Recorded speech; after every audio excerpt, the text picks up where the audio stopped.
Okay, welcome everybody. Thanks so much for coming to our Navigating the Virtual Job Market events. We're excited to have all of you here.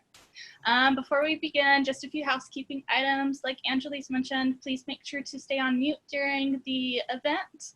We're going to have time at the end to take questions. You can send them any questions you have through the questions field on the chat box. Today's event is a part of the Lean in Seattle Passport Global Challenge. Is anybody here from that challenge? Okay, well, we might have a few people popping in soon. Ashley is from that. Awesome, thanks for joining. For anybody that's interested in that, it's a fun and free event where you get to go visit global Lean in events in Seattle, in Europe, all over the world. And you attend 4 events and get invited to a global party on October 3rd. So we'll share more details later. But let's go ahead and get started with tonight's event. I am Brittany Ballard. I am the president of Lean In ATX. For those who don't know about us, we're part of the global, the larger global Lean In organization, which was started by Sheryl Sandberg. We're a local network of circles. And while the circles usually meet on a monthly basis, our network meets quarterly and hosts larger events where we bring in speakers and panelists like tonight. Since COVID started, we've gone fully virtual, but we're happy to connect with everybody on a more global basis. It's been pretty exciting. So tonight we have Angelis Iglesias with us. She is the Lean In ATX founder and an applied psychology practitioner.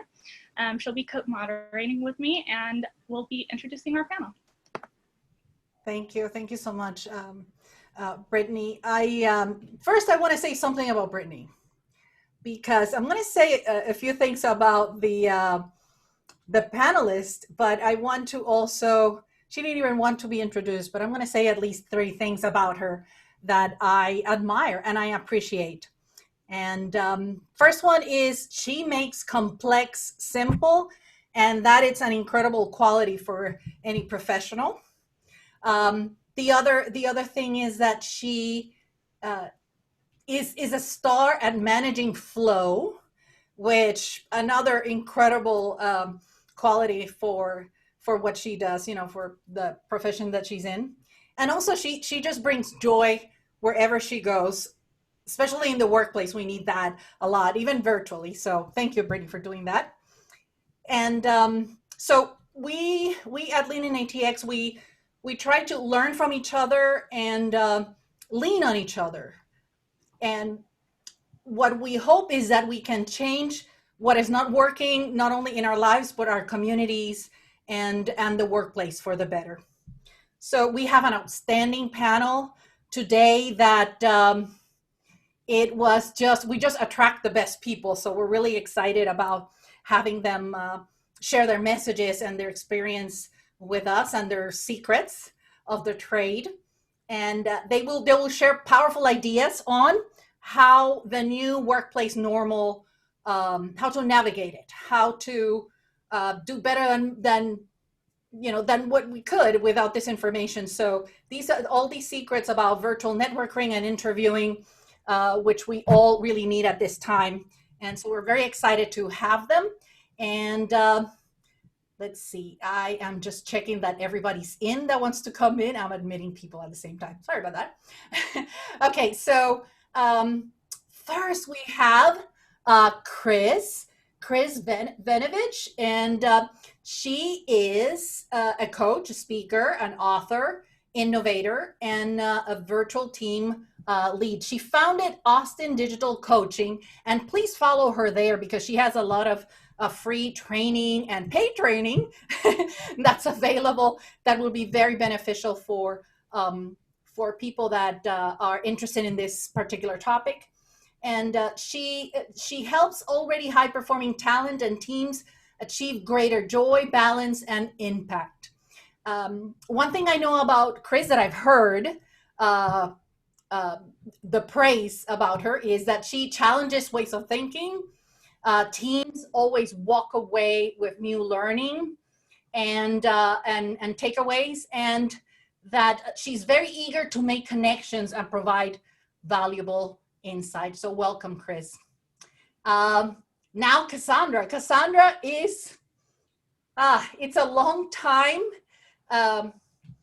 leader in our community, and I met her through HR or HR organizations where she just excelled herself in her participation and her leadership.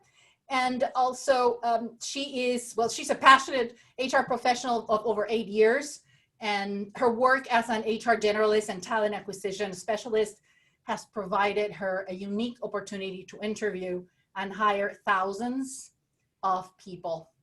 And she has something that she's going to do pretty soon in Killeen, for the city of Killeen. She is running a resume workshop, so make sure you connect with her so that she'll give you the information for that later on. Cassandra always goes above and beyond. She thinks about long-term, short-term benefits and pitfalls, which is something that we appreciate in our organization. And she leads people how they want to be led and supported, which is a quality that no leader should go without. And okay, so Tyler, we're so excited that he's here with us. Tyler Morgan, he is a technical recruiter supporting the IT industry at Tech Systems in Austin. His primary, hold on, let me just, there are people trying to come in, hold on. And I am a little distracted, please. There we go, there we are, okay, excellent. So everybody's in, I think. So Tyler, his primary focus is on development, which includes software engineers, developers, and programmers. He is a self-proclaimed extrovert. We'll see that, right? When I get to prove it. And I hear that his mom is the only one that calls him Staten Tyler, and only when she's mad. But she also thinks he's pretty, so I guess that's okay. And but why he's here, not only because of his expertise in this area, but he's also an ally in the workplace for equity. So we're really happy to have all of you here today. And I'm going to start with a very long and complicated question, but how have you seen the job market change since COVID? And if you'd like to, let's start with Chris. Would you like to start us off with that?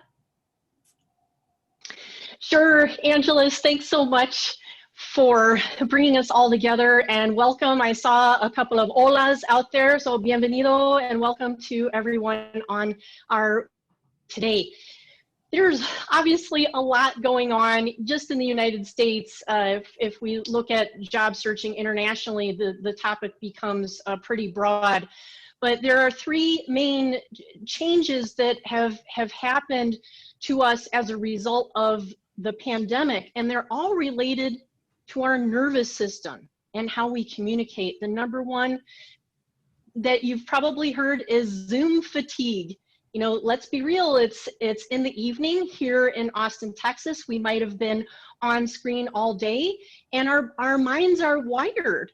We are wired as humans to be watching for small cues and facial expressions and gestures that don't come across quite the same way, and it's a little bit harder to focus over time in Zoom. So that's number one. Also, COVID brain. I don't know if y'all have heard this term, but scientists have determined that after being in a pandemic, and for some of us in a state of ongoing trauma, we are not really designed to be in a constant state of ambiguity and being put in a survive or make it or break it survival mode. It's very hard on our nervous system. And the third one, I just found out, CNN's medical correspondent, Dr. Sanjay Gupta, has actually determined a third effect of the pandemic on us, and that is social skill atrophy. With all of the communications that we're doing online and through screens, it in some ways is affecting our ability to connect with people, to empathize, to be curious. And so I think that in today's conversation, it's important to call out that we're all in this boat together. These challenges about how to connect, how to articulate what's unique about us, and do it in a very short period of time when we're 30 minutes or 60 minutes. Thank you, Chris. One of the things that I think that I've seen is that people are really having to rely more on their technical skills where they weren't having to do that before, and their professional networking. You have to have, and not have to, but it really benefits you to have a network of people who can help you get into the door, because if we're real about this pandemic, the fact that the unemployment rate is still kind of high in a lot of areas, right? And there are still a lot of people looking for work, and there are people who really are qualified right now who are not working. So sometimes having someone on the other side of that door to kind of help open that door for you, I think that's one thing I found has been one of the biggest changes in the network is that, or in the navigating that, is that you have to have a network. You have to have people who are going to kind of introduce you and make those steps a little bit easier for you to get to, where you can kind of bypass some of those things. And I'm kind of into kind of a logistics side of things. The way that I've gotten to see, things change during COVID is on the market, especially with what I do. The market has been a roller coaster right now. We've seen, stuff hype back up, stuff go back down. I work, like Angelis said, I work with a lot of software engineers and developers. So one of my biggest clients is Dell. Dell went on a hiring freeze, which not only affects, the development world, it affects my world too. So, I mean, just the little things, the pandemic's affected everybody, but the little things, it's almost like a butterfly effect. The smallest things branch out and affect 10 times more people. So while the market, you'll talk to me next week and I'll be like, the market's great. And then you'll talk to me in another week and I'll be like, it's gone back down again. So, I mean, it's just like the smallest little things that are still happening with the pandemic, 6 months, 8 months down the road are still just, affecting to the nth degree. And that requires a job seeker to be flexible and to really hone in on not only their skills, but to really try to develop additional skills as much as they possibly can. Right now, if there are opportunities like with what Chris offers, if there are opportunities for training, whether they're low cost or free, you really should be trying to take advantage of those, because we don't know what this is going to look like when this is over, and we don't know what's going to be available. So if we are constantly trying to evolve so we can try to be ahead of the curve, you can do a lot better as you navigate this job market. Okay, thank you. So obviously a lot has happened, and one of the changes has been networking has obviously gone virtual. So what are some of the best approaches to virtual networking right now, with informational interviews, virtual job fairs, or what do y'all recommend for people to do on that front? First thing I would say, treat a virtual interview just the way you would treat one like you would in person. I don't know how many people I've seen jump on a virtual interview and not mean to sound vapid here, but their hair's a mess. They're in a graphic t-shirt. They look like they just rolled out of bed in the morning. And would you walk into an interview like that if you were not virtual? Is the thing. And I think that that's the biggest thing to remember is these, hiring managers aren't going to look at, you over, a virtual meeting and be like, oh, well, it's COVID, that's okay. They're hiring you just the same as they would if you were in the office, doing an interview. So I think that's the biggest thing. It seems so, juvenile to think that way, but I mean, it's still something that needs to be said. Taylor's absolutely right. Oh, please go ahead, Kate. Oh, there you go. What happens in a virtual meeting, right? Sometimes you inadvertently overtalk someone unintentionally. Say is yes, absolutely agree with that. But even with your virtual networking, show up, be present. Something we did this when we first started, even in this panel, we kind of prepared ourselves. Set your camera up, check your lighting, do all of those things to make sure you're casting yourself in the best light. Chris came in and she stood, so I decided to stand, and now I feel like I can be a more present, more effective presenter. So kind of be willing to show up, be open, be receptive. It's a networking event, but just because it's online, it doesn't mean you have to detach yourself away from it. Come in and be fully invested, because you never know what that conversation is going to lead to for you. We're all very eager to be here for y'all, and so that expect some more multiple voices at the same time. To the original question, what can we do as far as networking? There's a few steps that you might want to consider, and the first one is, I think that network gets a bad rap. I think that if I were to ask for y'all to, click your raise hand if you find networking awkward, or if you find it even unsavory, or if, it just, exactly, yeah. And that was awesome that Kay raised her hand, because this is her profession. And so if she's allowed to have it feel a little awkward, then so are we.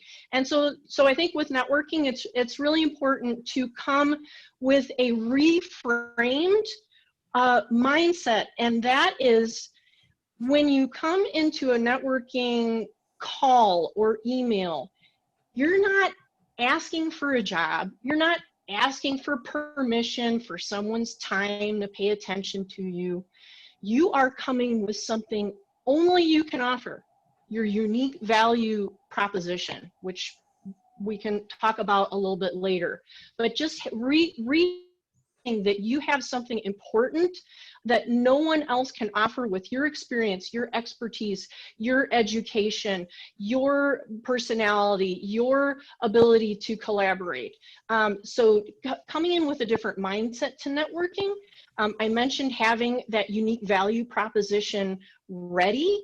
I might add that unique value proposition is going to change based on with whom you're speaking. Once you have your unique value proposition, you have to make sure that you're presenting it in a way that makes sense and is compelling to the person with whom you're speaking.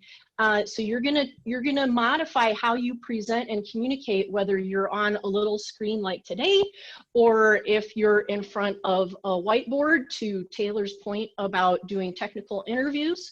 And then finally, you want to align your unique value proposition with that person's challenges, needs, and yes, open jobs, because you research that person's company, team, and industry. So yes, networking in the virtual world does take a little bit more time and preparation, but if you follow the steps of changing your mindset, coming up with your unique value proposition, changing how you present it based on with whom you're talking, and making sure you align it to company need, you will definitely get better results in getting to the next step in your networking.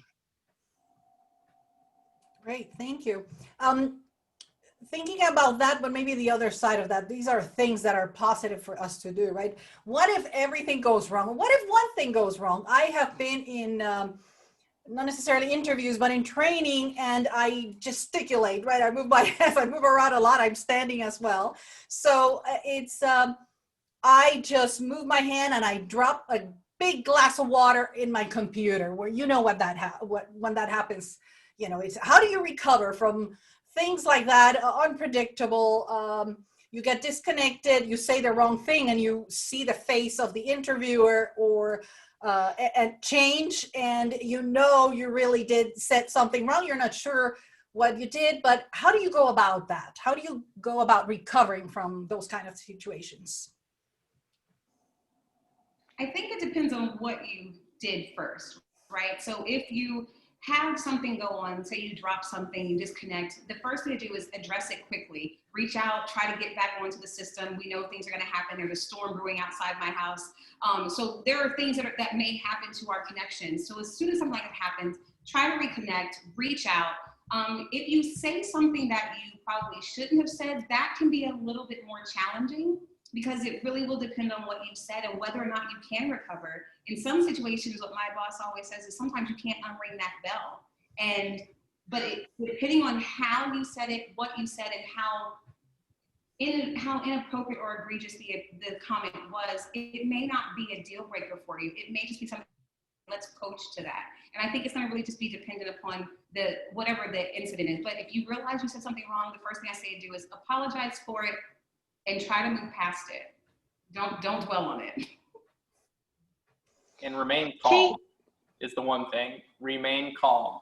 Because the one advantage that we do have in the virtual world right now is there is a screen and a few miles or many miles between who you're talking to. If you mess up, recover, apologize, remain calm. Do not let it fluster you, because it is immediately noticeable when you do. And the worst possible thing that you can do on an interview or networking, because what is the immediate goal whenever you're either interviewing or networking with somebody? In layman's terms, you want them to like you. And if you get flustered, or if you are immediately just like the clock flies out of your head, then that is, it's not going to make them exactly like you. So if something bad does happen, keep a flat line, laugh it off. And if you said something bad, maybe don't laugh it off, but just keep a level head is, I guess, what I'm trying to say. I think that these are important tips, and it's good that we're bringing this up now to realize that sometimes things go the way we wish they would in our ideal world. But the great thing about acknowledging this is that we can prepare for it. I think Kay had already touched on, working with a coach. There are a variety of resources here in Austin, through the Austin Public Library, through the city, through a variety of nonprofits. If you simply need a little bit of feedback and rehearsal for times that might trip you up. Also, it never hurts if you have the ability to, if you need to borrow a device from somebody else, to have a backup device. So you forgot to recharge, or the system upgrade decided to happen right in the middle of your call, then you can, like Kay was saying, have that way to get back on. The point that I would like to add on to this is, even before we're preparing what we're saying, before we're preparing our technology, we need to prepare our mind. The things that I said that we're all struggling with, Zoom fatigue, COVID brain, social skill atrophy, there is a tool available to us that can help us get out of that survival stress mode and drop into a calmer, more centered state of consciousness and brain waves, I might add. And it's mindfulness. And again, this is a broader topic. Meditation is just one tool of mindfulness. And what I like to impress upon folks is look throughout your day for an opportunity to make mindful moments. And once you start integrating into your day these 30 or 60-second moments of recentering yourself, when you have something go wrong on a call that is out of your control, it doesn't throw you off your game as much, because you can recalibrate. Like Taylor said, you can bring your sense of humor out, and you can recover. Thank you. And I want to add something. I run interviewing labs, and I have people take turns being the interviewer and the interviewee. And one of the things that keeps coming up is don't point out your your defects, your things that you do wrong or whatever. They don't need to know, really. I mean, it's okay. It's a thin line between being, full disclosure, but and being honest and clear and authentic. And there's some things that they really don't need to know, or they might not even have noticed, and you point them out. So you need to be very careful on what you highlight. Make sure that they have noticed about it, and you need to speak about what you did or what you said wrong. Sometimes they probably didn't even perceived it. So you got to be careful with that. So word is not as big of a deal as you think it was. Yeah. I have a great most of the time story about this. If we have it's like a 2-minute story, and it's actually really funny. But so whenever I was hiring interviewing for the position I have right now, I walk into my final interview, and I'm probably the least observational person you'll ever meet in your entire life. And I walk in, and he's looking at my resume, and I did a brief stint at Texas A&M University. I am sorry if we have any Aggies on here. I'm about to blast y'all. I did not Texas A&M University. And I'm telling him this. He's like, oh, you went to A&M. I'm like, yeah, and went there, just didn't have a great experience. A couple of core guys really, made me mad. And then I start looking up on the wall, and there's a Texas A&M degree right there. And then on the side of it, it is the sword that the core guys have. So not only was he an A&M guy, he was a core guy. And I just stuck both of my feet in my mouth in my final interview to an A&M core guy. Finish up the interview, walk out, call my roommate, and I'm like, well, didn't get that job. He ended up being my supervisor. He's the one who hired me and ended up being my supervisor. So whenever you do flub up, pick it back up. It's usually not as bad as you think it was. Yeah, I see you nodding, Cassandra, but you're muted. Do you have a story about that? Not that I'm willing to share, but no, I thank Tyler for sharing. But I agree with that. Like, you never really know. Sometimes, though, I think that one of the things that is important, and we won't touch on it in this, but that diversity of thought that we talk about diversity and inclusion and all that, but it's sometimes you not agreeing with someone is okay. So maybe in that process, his boss was like, you know what? So he came in, and maybe his boss had no idea he was not observant. He wasn't observant. Maybe his boss thought he saw all that and still said what he wanted to say. And sometimes you have to be able to be that person too. So I think, it's mistakes are going to happen. I think that we are in a time where people are more forgiving because we're learning that we have to be more human. We have to be more considerate. We have to be more compassionate, and we have to give people the leeway to not only make mistakes, but to correct them. And to disagree, right? To disagree with us. Very, very well said. Right, and to be able to disagree with us. You don't want someone who thinks like you all the time. You don't want to walk into an environment where they always agree with you. You want your goal to be aligned, but you don't have to have the same process to get there. Excellent. Thank you.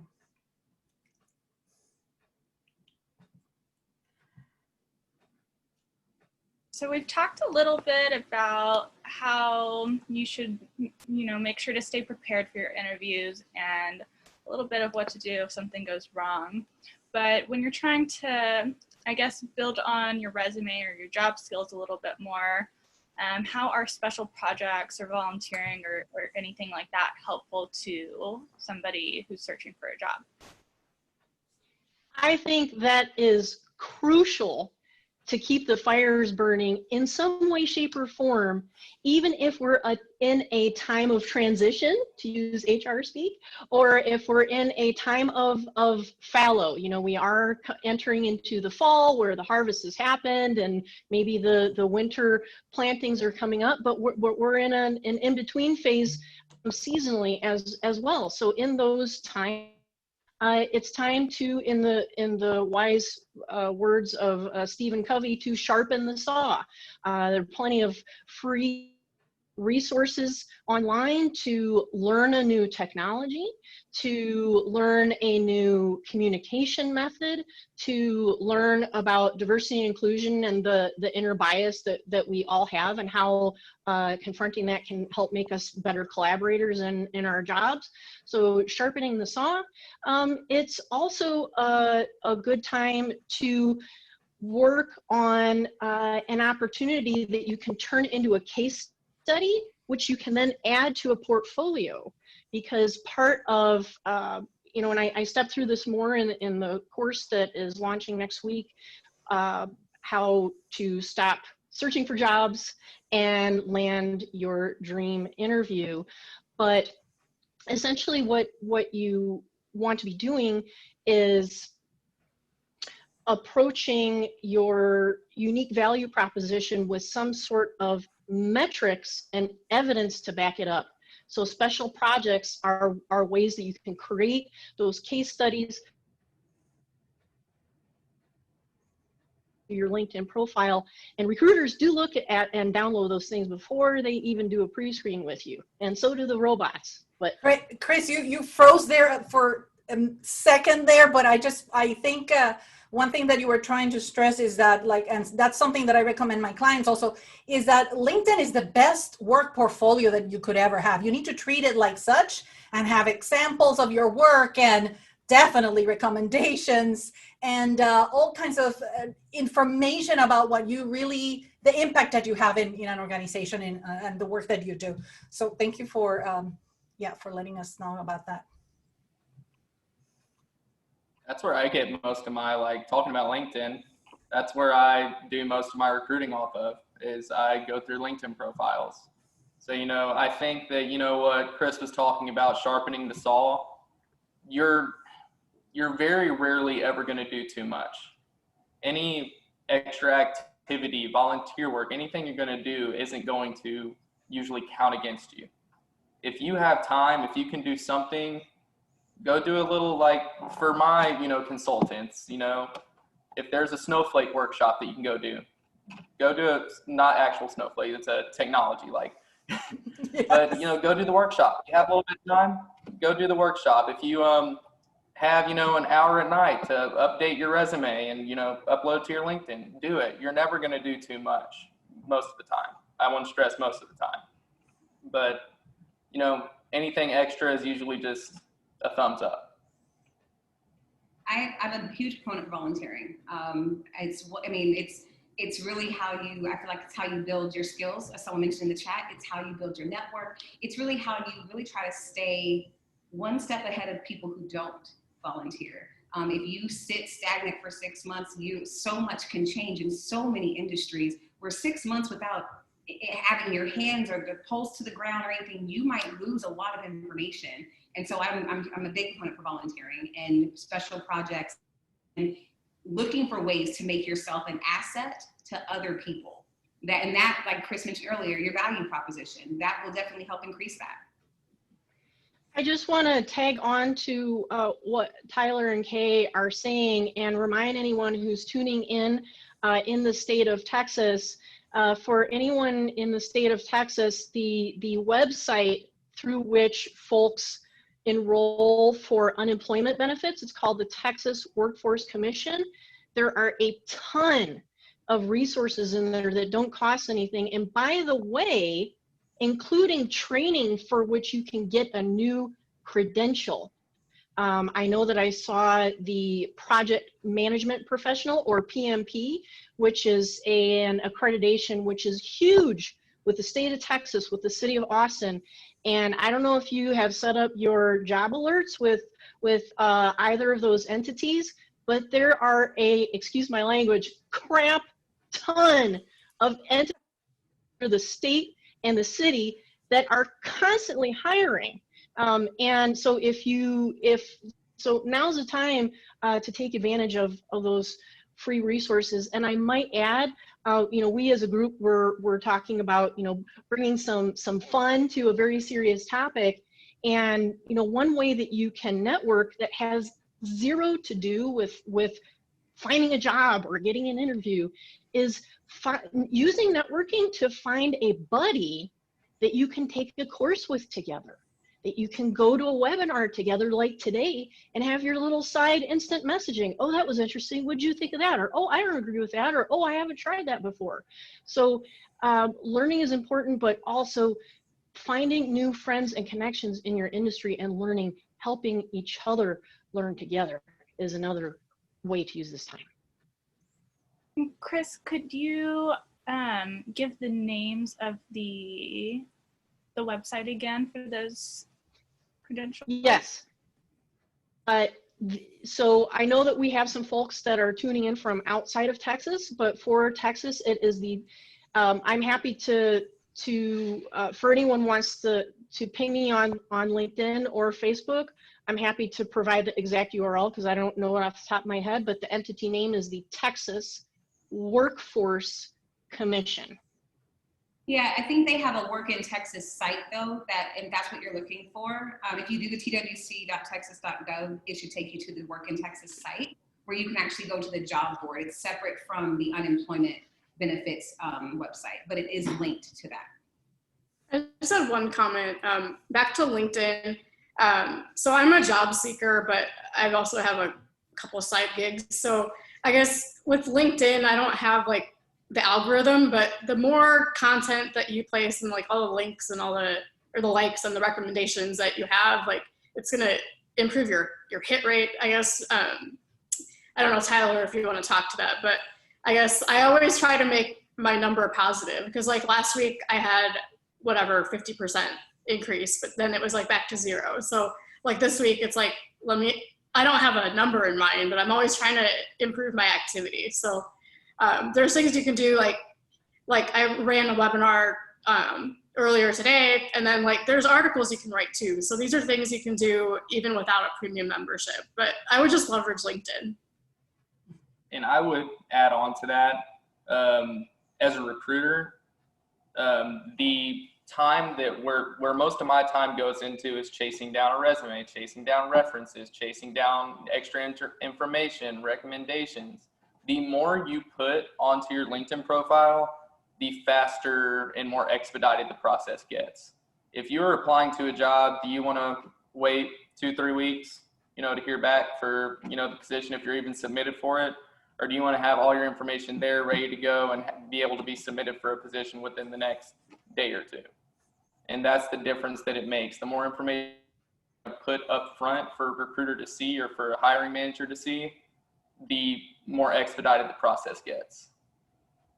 Thanks. LinkedIn actually published a news article this month that stated that for every one position that's open, 2.5, I don't know how there's such thing as a half person, but anyway, 2.5 people are vying for that one role. And in Tyler's situation, and I, as a coach, I have to test the system because I have to know, what my clients are dealing with.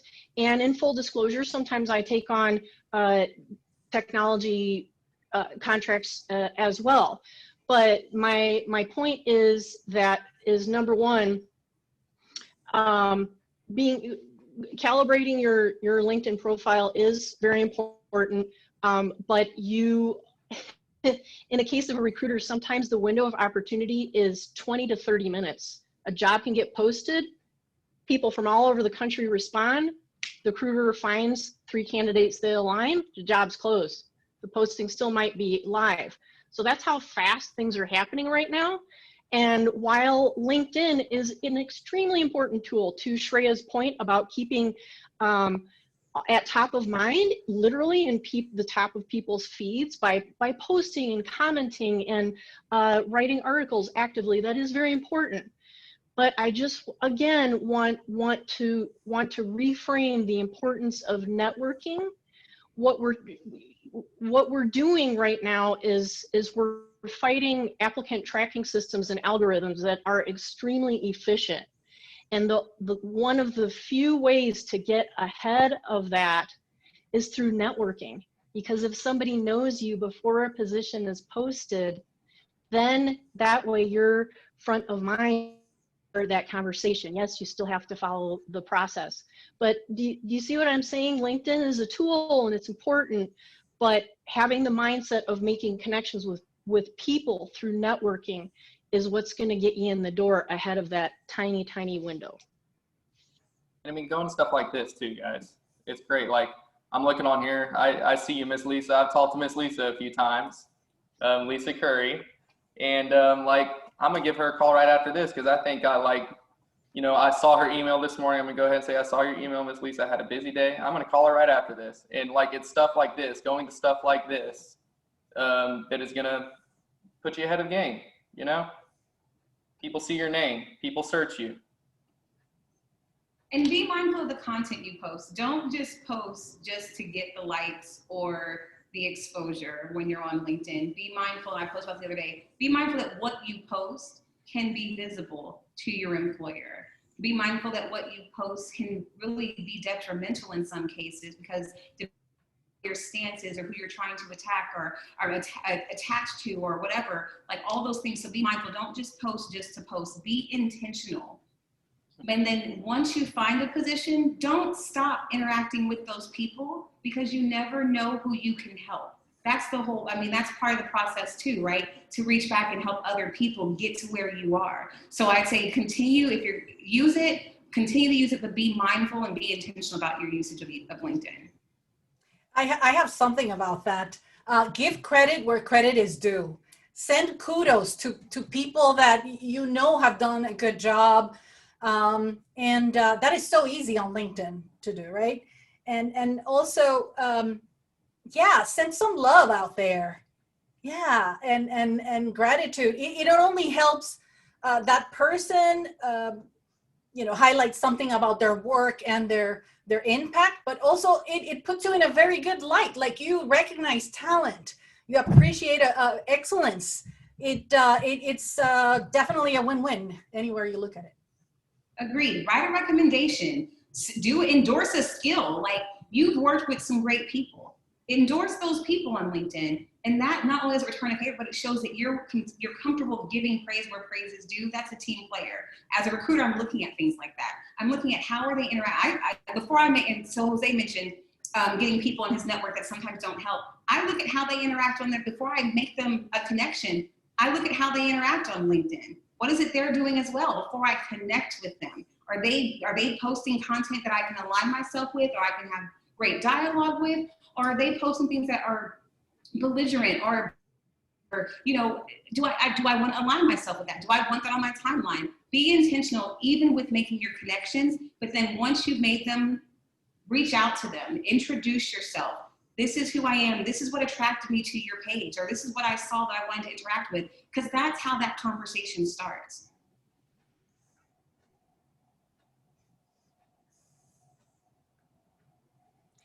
I think one of the impacts of the pandemic is that our lives are very mixy-matchy. Am I at work right now, or am I taking care of my kids? Am I having family time, or am I actually doing my exercise? Everything is all kind of happening at the same time. And so too with social media. I think we all know, before you have an interview, scrub all your social media profiles and make sure, what's actually viewable to the public. But I don't know that folks realize there are a lot of professional organizations and networking organizations that have groups in Facebook where there are live conversations about the job market, where recruiters will post what their beefs about, not using any names, but they'll post what they wish candidates would do differently, where people will talk about jobs that are open like right now. And so that you can actually ask someone in that Facebook group, hey, I saw that post, that was really great, thank you so much. May I include your name as the referring employee in my application? So there are ways of being a part of the conversation, using Facebook as, a way to learn about the industry, but also ways to meet people beyond just socializing.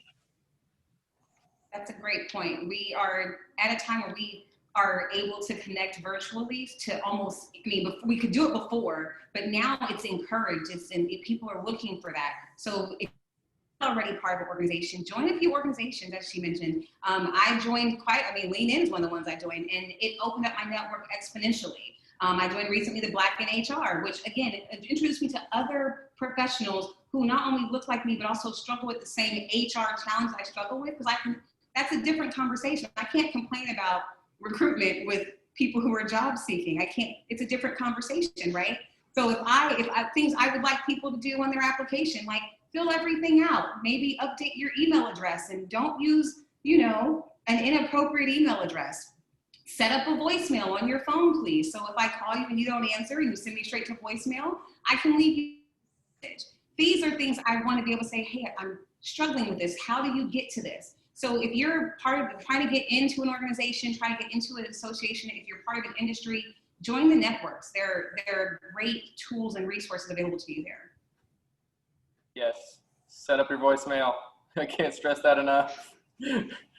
But another great, it's called Meetup. It's an app. If you've got an iPhone, you can download the app on your iPhone. Meetup is a great way to network. They've had virtual events. Whenever we go back, it won't be normal. It'll be the new normal, but they'll have in-person events. And it is a great tool for networking in a specific way. Where something like this is, specific to a virtual job market. They've got stuff specific to software. They got stuff specific to, women and technology, or just they've got so many different types of meetups that you can, participate in, and it's a great way to network. And I just want there is one point that I want to hammer on today, and that is that networking can open up so much more for you than just finding that next job or that next paycheck. And what I talk about with my clients is that when you're networking, you are actually interviewing people to be part of your dream team. Your dream team is your professional pantheon. You're looking for mentors, you're looking for sponsors. Yes, you might be looking for your next hiring manager. You're also looking for buddies that can learn and go to webinars with you and exchange information and make things productive together. You might find your next vendor for your next job. You never know the different types of people that you can connect with, and if you have this wider framework of different types of relationships you might be able to find professionally while you're networking, it makes it a lot more fun and a lot less pressure. Great. That's a great point. Guys, whenever I'm talking about Meetup, for example, a .NET meetup, if you look at that and you only think, well, I don't need to network with, other people, just like me, I know, even if you have a higher attitude, I know what I need to know. I've done what I need to do. Guys.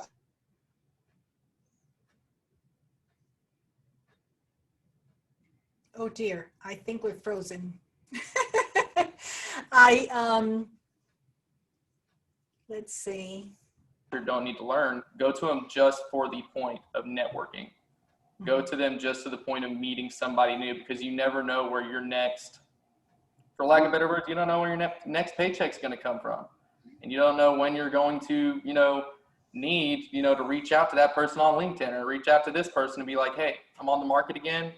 Do you have anything for me? I mean, honestly, it's not just for right now either. It can be for down the road. And by the way, when you get your next job, because you will, let's just all agree on that. And when you're promoted, because you will advance, this is not a permanent situation that you're in, who's going to be one of the main people responsible for interviewing the person that is going to fill your job?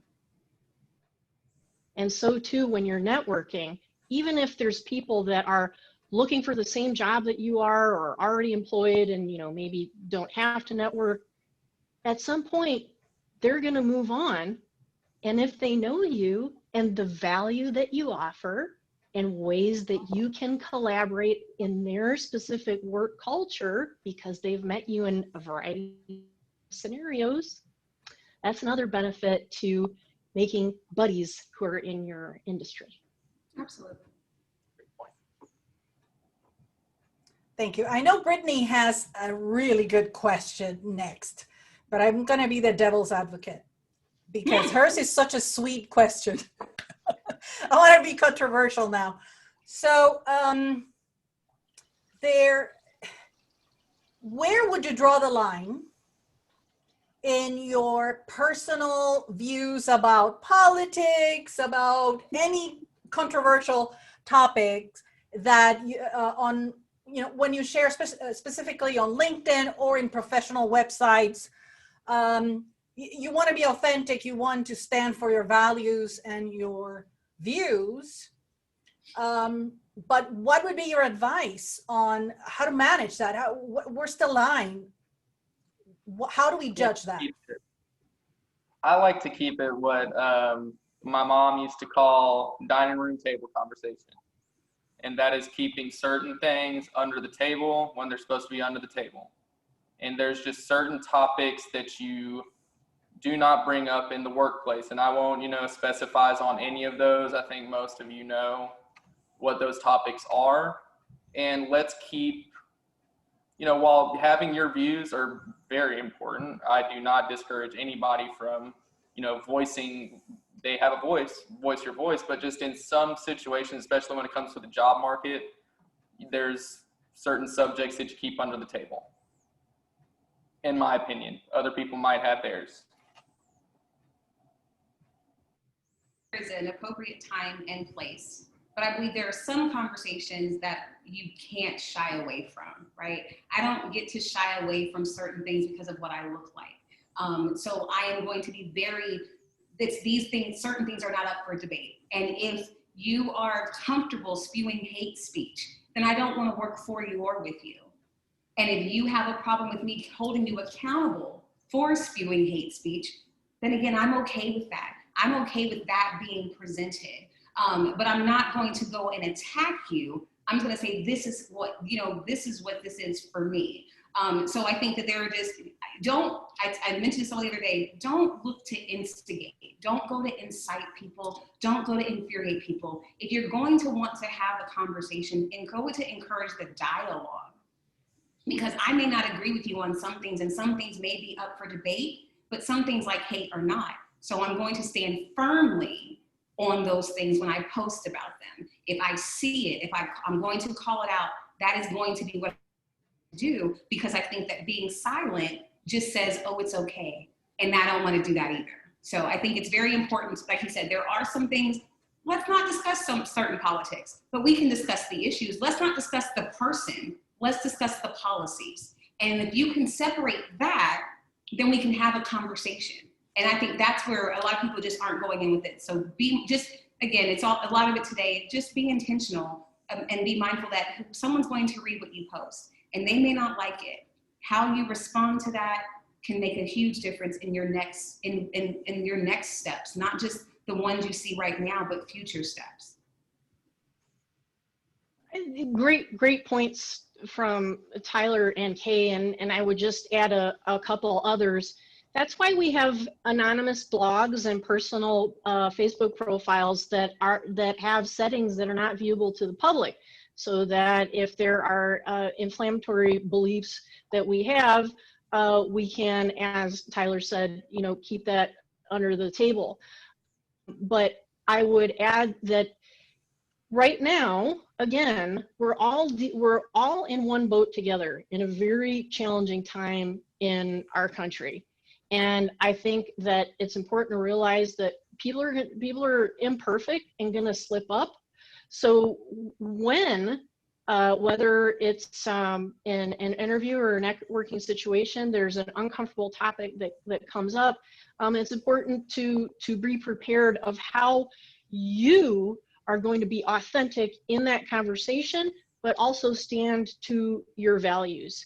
And we've already touched on this before, but before you network with someone, before you have an interview, you're going to be doing your research on that person and on that company.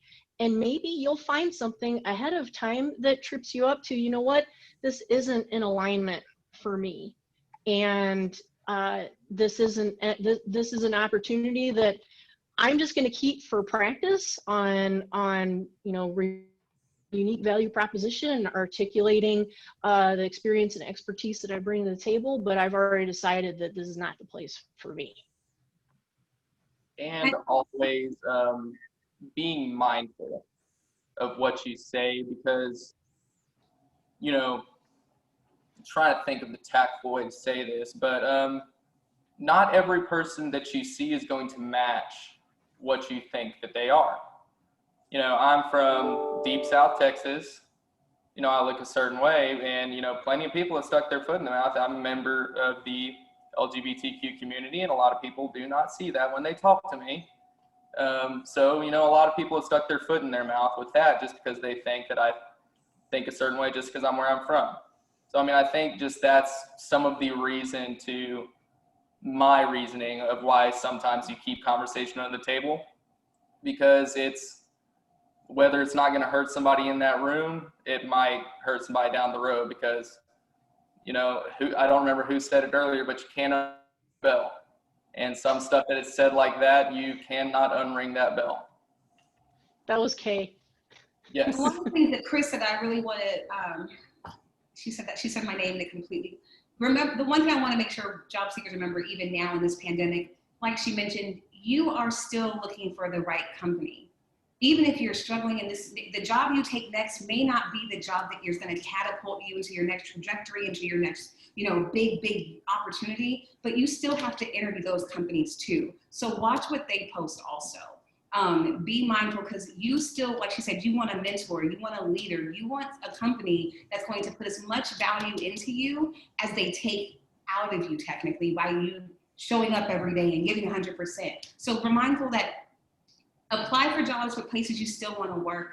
And if you have to take something in the meantime, don't stop looking for the place you want to be with, that's going to help you grow. They're not only interviewing you, you're interviewing them, guys. You are not just vying for the job, they're vying for you. So, I mean, if something, yeah, you add value to them. So don't just think like, you know, I need a job, I have to take this. At the end of the day, if you go to a job you enjoy, you don't work a day in your life. So always remember that they are not only interviewing you, you are interviewing them as well.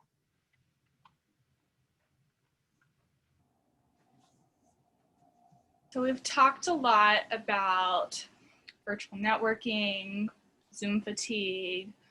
There's obviously a lot of, COVID's brought a lot of hard times. There's been layoffs, it's hard finding jobs. It really there's some wear and tear on mental health. How do you recommend people, you know, taking care of themselves and their mental health while they're trying to find a new job? So I'm going to answer that from a different space. So I'll say this. I was impacted like millions of people, and I was on furlough, and it was a very uneasy feeling for me. I already have and I'll be honest, I already have my own stuff that I deal with. We all have things we deal with. There were days I didn't get out of bed. And then after, I was like, I'll go back to work. You know, it's temporary. Then month number 2, I'm on unemployment. I'm still on unemployment. And I'm thinking to myself, well, now what am I going to do? What happens if I don't get to go back to work? What happens if my industry takes this huge hit because of what I do and who I work for? What happens if there's no job for me? So let me start looking. And I'll be honest, I got rejections, and I had a meltdown. I'm not happy about this. What do you mean go back to this? I think it's important to know you're going to have those emotions. But I think it's also important to, like Chris mentioned earlier, mindful, center yourself. I started working out a little bit. Not a lot, because I don't like to sweat, but I started working out a little bit, giving myself 30 minutes to just turn everything off. I detached myself from Facebook, which was a huge for me. And I found myself doing more stuff that I wanted to do, like reading more. I have a shelf full of books that I haven't read yet, but I'm starting to be able to make that time and take that time. So when I was called back to work, that's another transition in and of itself, but I was in a better headspace and able to really give, because some people are still out of work. So I think it's important to recognize this is a temporary situation. Where we are right now is not where we're going to be forever. We just have to kind of allow yourself to have the emotions, but be intentional again about redirecting your thought, reframing your thought. It wasn't, I don't have to work today. I get to find another job today. I get to work on a different skill today. I get to volunteer today. I look at it in a different perspective. So I think that's one way to keep your mental health. And network. I promise, I know we keep talking about building your network, but if you are connected to people, they're going to reach out and check on you. You should reach out and check on them. I try to be the person that I need other people to be for me. So if I need a mentor, if I need someone to show, if I need to be a leader, I am going to be that for other people, because eventually that's going to come back for me. So the more you give to other people, the more you invest in other people, I think it'll be a lot easier, because for me, it added a purpose that I thought was missing while I was on furlough. And it's just something I was able to continue to do as I transitioned back to work. And also, I would say recognize for yourself what is controllable versus what is uncontrollable. So getting furloughed, COVID caused layoffs. Recognize that is an uncontrollable for you. What can you control? You can control, the thing that, I've definitely gotten back to doing is get up in the morning like you were going to work, shower, get yourself ready, be presentable in the morning, get back on a workout routine, whatever you want to do to get yourself back into a routine that you were in when you were happy, if that makes sense. So just recognizing what is in your power to change and what isn't in your power to change, because focusing your time and your mind, like your thought process, on something that you have no control over is literally going to eat away at your mental health. But focusing your time on something that you can change and you can help is only going to better you in the long run. I think the point of why we're talking about mental health in relation to and mindfulness techniques in relation to your job search is that, again, things can't be separated or siloed off. Our lives are very mixed together. So let's say I have an interview tomorrow at 8 a.m. Central Time. Well, I probably need to go to bed at a certain time. Well, what if I'm not tired? What if I'm anxious and I don't feel like I'm ready yet, so I can't sleep? That's going to affect my mental acuity. That's going to affect how I show up. And I want to show up as my authentic self. So I think what the commonality of what we're all saying here is that realize it's not just about your job search, it's about how you're caring for yourself, realizing what you can and can't control, and finding ways throughout your day to, yes, to stay on top of your job search, but to also care for your health, which also includes your social life, your family, your neighbors, and checking in on people. It all is going to fuel you to be able to be centered and showing up authentically when you do have that opportunity to network and interview. Always tells me to have an attitude of gratitude, and because that comes back to you. So my mom has had cancer. She had a stroke before she was 40. All of those things, but she doesn't look like what she's been through, is what she says. So you have an attitude of gratitude. If you speak that positivity, even if it's just, you know what, today I'm going to get up and shower. And that's my to-do list today. Tomorrow I'm going to get up and shower, and I'm going to call a friend. And just add to that, it's okay to start where you are. The most important thing, and it says it's cliche, but it's true, start. You've got to take a step forward. It's important to be okay with where you are and then move forward in that. So, and having a positive attitude makes a huge difference, even if it's just for 5 minutes. I have a comment. Thank you to the people that have added resources on the chat box. Thank you, Heidi. Thank you, Shreya and all the others that have posted some links that would be helpful for our well-being, for connecting with people, because that is a big part, right, of going through, navigating, right, these times. So thank you very much, and keep putting questions on the chat box. We're about to start, and but I think Brittany has one more question. Do you have one more? No? Okay, well, let's start reading some of the questions that we have here. Yeah, there were some questions in here. Yeah, let me see. So going back to what Chris shared, you mentioned some credentials that we can get, I mean, while we're furloughed or whatever, that are available for free if you're in Texas. Can anybody share any other resources, not necessarily from the government, from other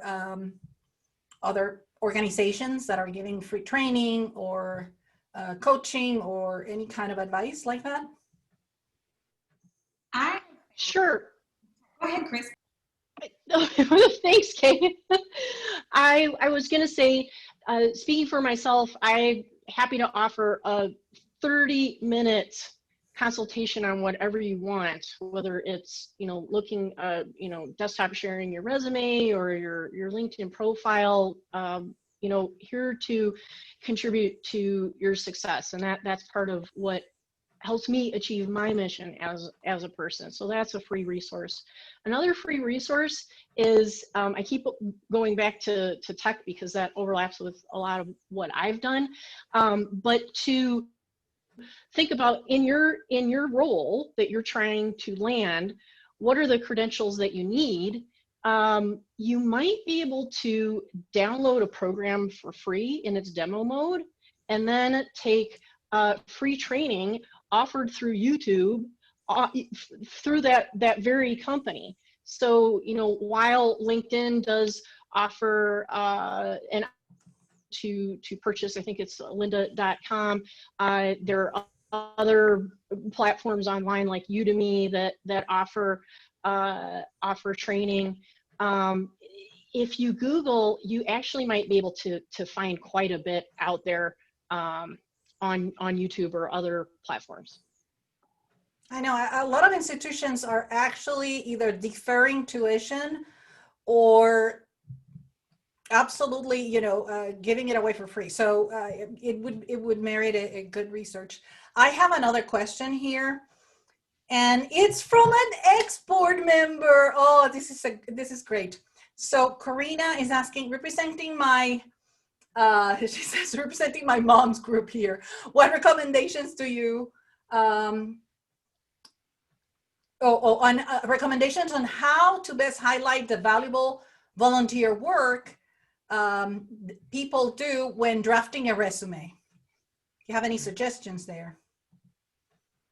What tips would you have for identifying and recruiting a sponsor also? Yeah. Sure, I can start with that, and I'm sure the rest of our panel has remarks as well. So you always want to align, and there's always a way to align the actions and the behaviors that you are performing in your gift of volunteer work to a job description.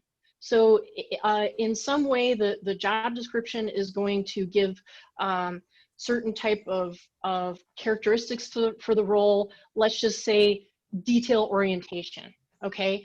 That's probably a big one for a lot of different roles, and especially a little harder to find with all the challenges like COVID brain, Zoom fatigue.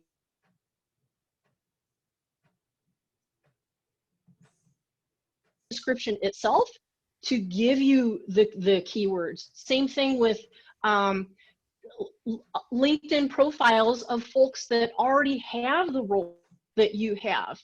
How are they describing themselves, and is there for you to reverse engineer their description into, oh yeah, I did do that in my volunteer work. You know, like maybe for your volunteer work, you updated a database. Oh, you bet that's detail orientation. So that's one example. I think the other question was about let me explain. Sponsor mentor.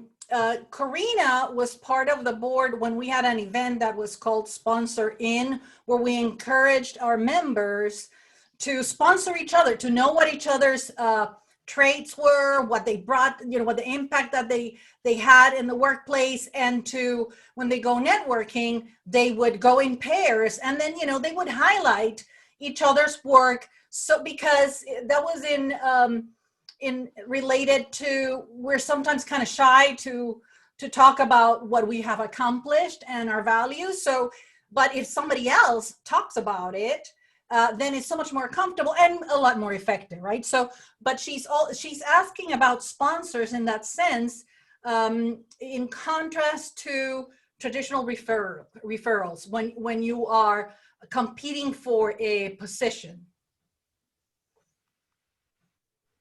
So I will go in on this one. The one thing that so I'm just going to call these flat out like references. And the thing that I look for whenever I am checking someone's references, if somebody's just going to tell me, you know, oh, they were great, they were fun to work with, great communication, they were at work on time, that doesn't do anything for me, because guess what? You're supposed to do. The one thing that I would like to hear out of a sponsor or a reference, what did they do at that job that would be applicable to this one? How did they do that job? What were the actions that they took in that job to better the team? So if you're going to identify a sponsor or a reference, make sure that they knew you well enough to know what you did in that position and to be able to talk in depth about what you did in that position. Because I remember whenever I first came out of college, and I was looking for, you know, references for my resume, I was calling my dad's friends that watched me grow up. Yeah. They aren't going to be able to tell you anything about what I do in the workplace. It's people that actually saw you function in a work environment and can expand upon how you would function in that next position's environment is what you want in a sponsor or a reference. And it could be a volunteer position as well, right?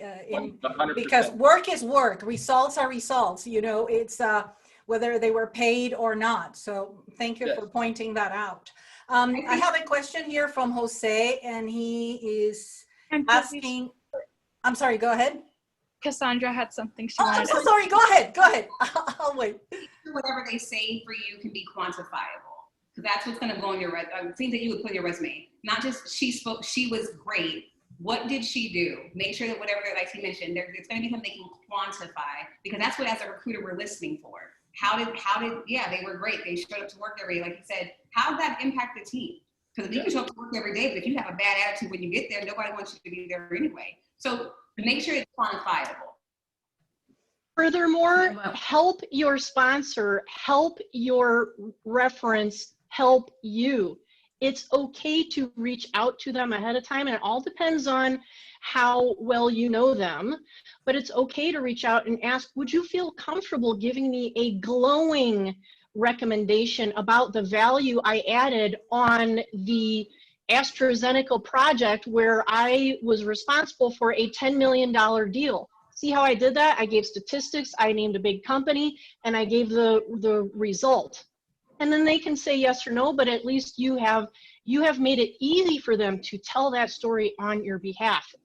That's a very good point, because I mentor new graduates and early career professionals at the AHES, the American Healthcare Executives Organization, and they ask me for recommendations, and they're surprised when I tell them, well, we have worked together. Tell me, write it up for me. I really do want you to go through that exercise. Tell me what you think, and then I'll rewrite it and I'll put it, you know, in my own words, and I'll add what my experience has been. But I want to know what you feel that was valuable. that what you've done, and refer to portfolios and all kinds of things. So it's it goes two ways. You need to support. If you're going to have a mentor or a sponsor, you need to give them the information that they need to really help you. So I think because you have to be able to speak to that in an interview, right? I'm going to ask you, hey, on your resume, you said you did X, Y, Z. How did you do that? And if you can't speak to yourself, then that piece of paper is pointless. I need to be able to understand, I need to be able to believe that not only did you do it there, but you can repeat those results here. And you have to be able to speak that. So having to write your own resume, your own recommendation letter, and yes, we don't have on the back enough. Don't time that enough. Well, Excellent. thank you everybody for sharing that, because I do have a fantastic group of women who aren't even comfortable being on this web call, who would do a lot of PTA work. They're on the Hutto Women's Network with me. They're on Chambers. They do a lot of volunteer stuff, and they don't know how to best highlight all this incredible talent. Not even to say that I work with a organization that is completely run by volunteers, and you see these amazing things that people do, and they don't know how to translate those skills into the job. So I love the tip, and I wrote it down for them about using the actual job description to find those corresponding things that match, so they can show time management, wrote up, did some artwork on Canva for this event. So those kind of things are going to be really important. And then for my question, I'm glad that I asked it, because I did want some clarification about the sponsor versus the referral. And I like the tip about being able to write it out for them. So if I go to a high profile community influencer that I worked with, she may or may not remember exactly what I did on her project. If I bring it to her, I'm gonna be like, hey, do you remember this? Can you talk a little bit about that? That's a really good tip. So that's very helpful. So thank you. Come on, Thank you. And that's the Corina I was talking about. Go ahead, Chris. Go ahead. Oh, I was just saying, come on, Hutto Hippos, because she said she was in Hutto. Yeah. I live in Hutto too. Oh, Yay! Well, I don't want to neglect Jose's question, so let me go ahead and ask it. So how can I approach people on LinkedIn if I don't have the experience, whether it's too much or too little? And I guess he's referring to a certain area of his work records. Yeah. So I work with a lot of positions that will need you to be senior, mid-level, or junior. And I would say that, like, if you approach somebody and, like, how can I approach people on LinkedIn? I would say the more connection, and again, going back to network, the more connections that you make, the better. Chances are that person that, has a mid-level job or a senior level job or a junior level job, chances are they're probably going to have a mid-level job or a senior level job come up. So it never hurts to go ahead and make that connection. You're wondering whether it's too much, or, like, if you want to approach them. It's never going to hurt. I think it's we were talking about, okay, first, please. Sorry, what I was going to say is one thing that people love to do is talk about themselves. So if they're in a position you want to go into, ask them how they got there.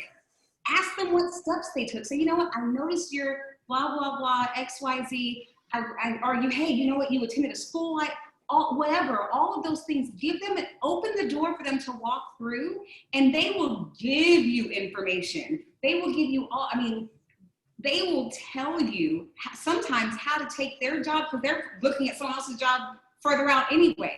So like Tyler said, make the connection, reach out and present your authentic self, and just say, hey, I saw this. I wanted to learn more about how you did that.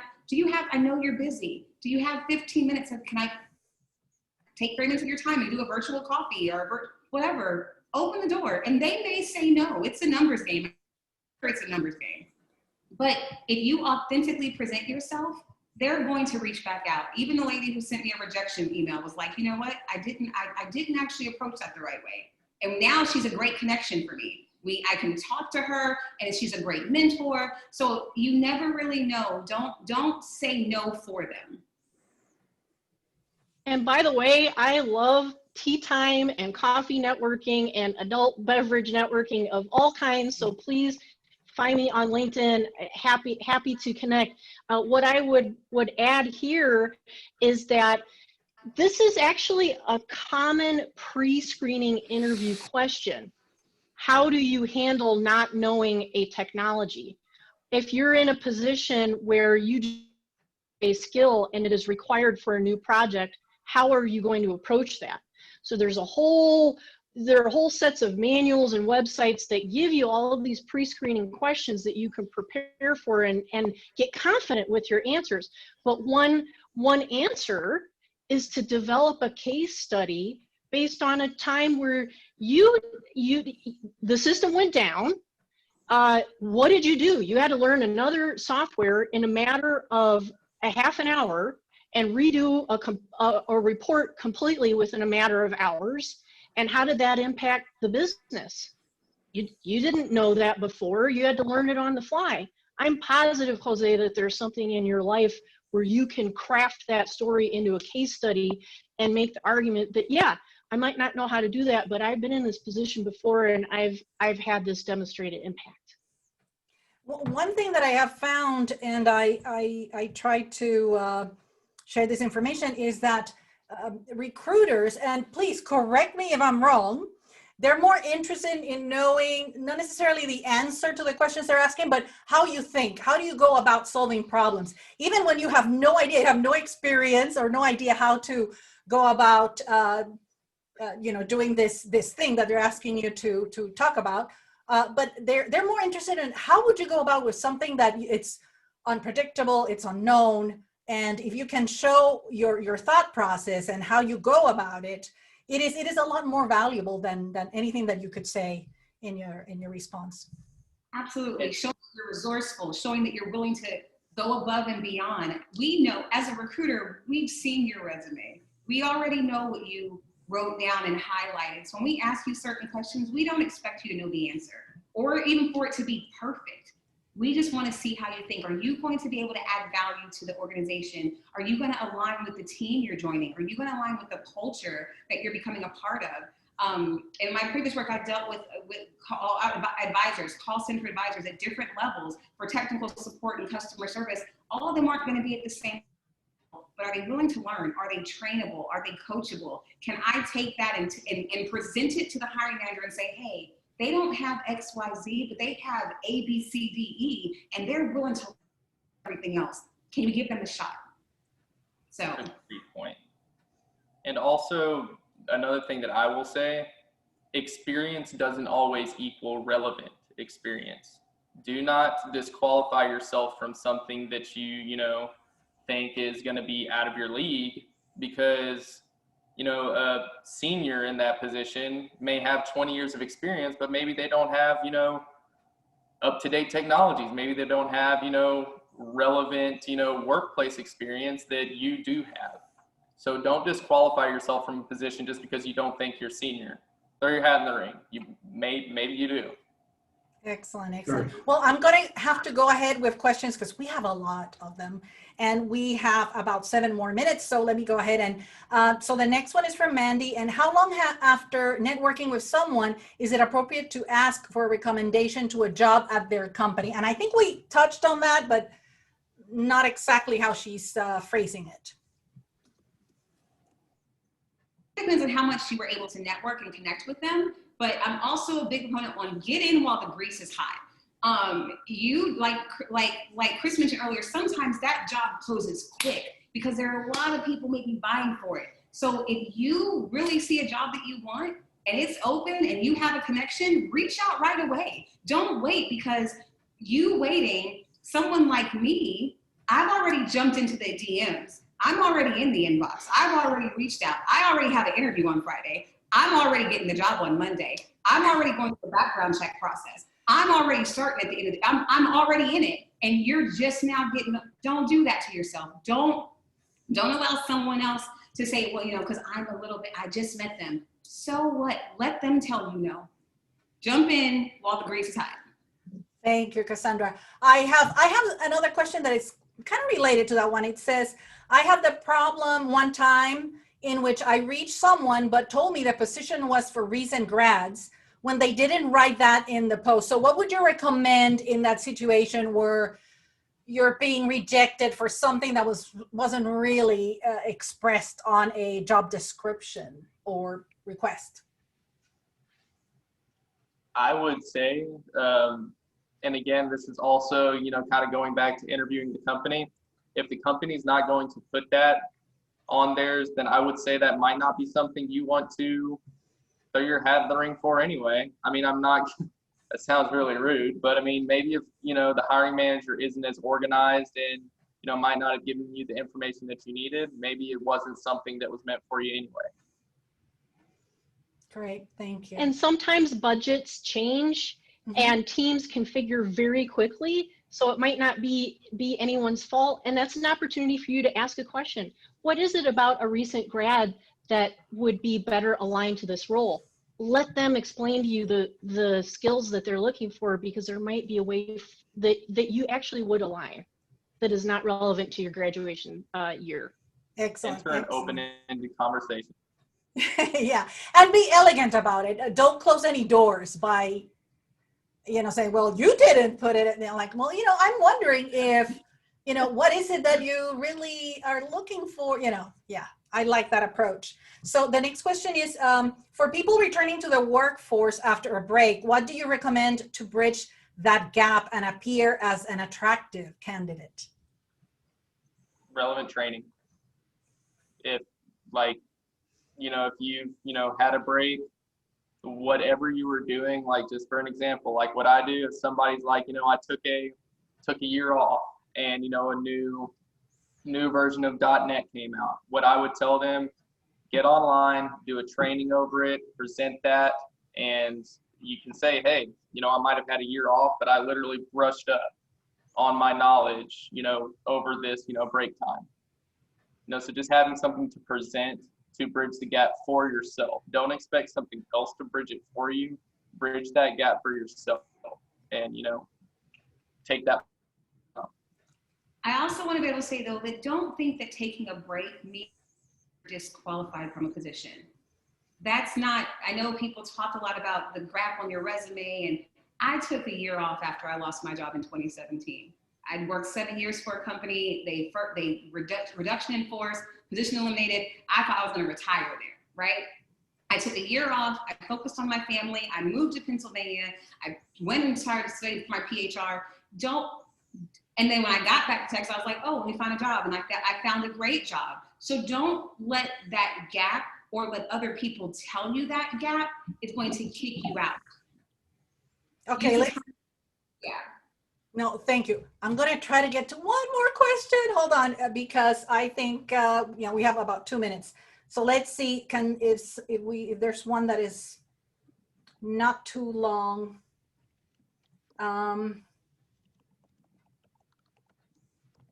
Yes. Okay. So if you've been looking for a career change past the specific certification to show what you're capable of, but have no experience about the U.S. job market and no network, would you recommend using a headhunter? You should never pay to get a job. There are plenty of recruiters that are more than happy to pre-screen. Tyler's raising his hand. Heck yeah. And to. Great, thank you. Anybody else? Because I think, Brittany, we have like 1 minute. I think it's your closing time. I did want to pass it over to Lynn real quick. She's visiting us with the Lena in Seattle group, so she's just gonna give a little highlight to that real quick. Sorry, Lynn. I should have managed time better. No problem at all. Yes, thanks, Brittany. Greetings from Seattle. I have my heart's in Austin. The posters behind me are from the ATX Television Festival, so I'm so glad to be part of this. As Brittany said, I'm part of the Lean in Seattle organization, and I wanted to represent Ashley, who has, with the team, has created this Lean in Passport Challenge, which I've just sent the links. So, you know, we're all kind of not being able to travel as much as we want, but we can go around the world and lean in 30 days and be part of this passport challenge. So if you're interested in doing it, There's Lean In events going on from around the world. And if you wanted to get a stamp in your passport, just fill out the survey. Today you can get your stamp in your passport. There's more information on that link. And then if you get 4 stamps in your passport for this month, you'll be invited to the virtual party in October, which is great. So thanks, guys. Thank you so much to our panelists. Yes, thank you so much. We really appreciate y'all taking the time. Thank you. It's been great. My pleasure. Thank you all for joining. Yeah, I just forgot something. Actually, Go ahead. apologies. I'm supposed to ask how many of you had are part of the passport challenge, and I was supposed to do a screen grab, and I know I will get in big trouble if I didn't do a screenshot. So is anybody part of the passport challenge? If they could raise their hands. I know a lot of people are hiding, so it makes it a little bit more challenging. Okay, I'm gonna grab my screen. I'm gonna cheat to do a screenshot. So bear with me. 1, 2, 3, everybody wave. And then let me just grab the other screen. Sorry guys, I know we're running out of time. And I think it's just disappeared. I think we're down to 1 screen, so we might be good. Okay, thank you. I did take some screenshots before when we asked. We asked at the beginning, so we might have something for you. Maybe you can send them to us too. Yes, ma'am. Thank you. Thank you for coming. Thank you. I We'll be appreciate sending it. out a follow-up email.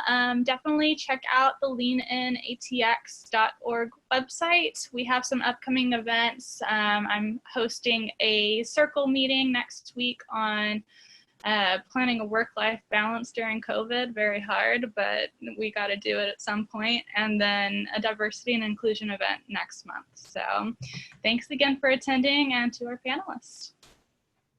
Thank you, everyone. Thank you, guys. Good night. Bye. Bye.